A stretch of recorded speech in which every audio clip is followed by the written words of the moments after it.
आखिरी पन्ना। शहर के कोने में एक पुराना पुस्तकालय था, धीरे धीरे भुला दिया गया, जैसे किसी बूढ़े दादा की कहानियां। वहां काम करता था एक युवक, अर्जुन, जिसकी उम्र लगभग 25 वर्ष रही होगी। उसे किताबों से एक अलग ही लगाव था। हर शाम जब पुस्तकालय सूना हो जाता, वह किसी एक पुरानी किताब को उठाकर पढ़ने बैठ जाता। एक दिन उसे एक बहुत पुरानी, धूल से भरी डायरी मिली, बिना किसी नाम या लेखक के। अर्जुन ने ज्यों ही उसे खोला, पहला पन्ना बोल पड़ा। हाँ, सच में बोल पड़ा।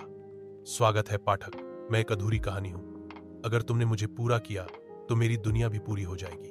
अर्जुन चौंका, लेकिन उसकी जिज्ञासा और बढ़ गई। उसने पढ़ना शुरू किया। हर पन्ने पर एक नई दुनिया थी, राजाओं की, भूतों की, प्रेम की, विश्वासघात की। लेकिन जैसे जैसे वह आगे बढ़ता गया, कहानी और भी रहस्यमयी होती गई। डायरी में लिखा था कि यह कहानी वास्तव में एक श्राप है।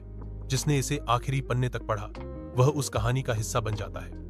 अर्जुन हंसा, किताबों में श्राप नहीं होते, उसने खुद से कहा। पर जैसे जैसे वह अंतिम पृष्ठ के करीब पहुंचा, अजीब घटनाएं घटने लगी। पुस्तकालय की घड़ी उल्टी दिशा में चलने लगी, किताबें अपने आप खुलने लगी, और एक बूढ़ी औरत की परछाई हर रात अर्जुन को देखती प्रतीत होती।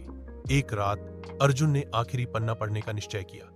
जैसे ही उसने पढ़ना शुरू किया, शब्द हवा में तैरने लगे, दीवारें कांपने लगीं, और एक भयंकर रोशनी से पूरा पुस्तकालय भर गया। वह चेतना खो बैठा। जब वह उठा, उसने खुद को एक विशाल महल के अंदर पाया। सामने वही बूढ़ी औरत थी जिसे वह परछाई में देखा करता था। तुमने आखिरी पन्ना पढ़ा, वह बोली। अब तुम कहानी के पात्र बन चुके हो, पर मैं वापस जाना चाहता हूं, अर्जुन चीखा। वापस जाना है तो कहानी पूरी करनी होगी, उसने उत्तर दिया। तुम्हें वो आखिरी शब्द खुद लिखने होंगे जो अब तक किसी ने नहीं लिखे। अर्जुन को कलम और कागज दिया गया। वह समझ गया, यह कहानी केवल पढ़ने के लिए नहीं थी, बल्कि उसे जीने और समाप्त करने के लिए थी।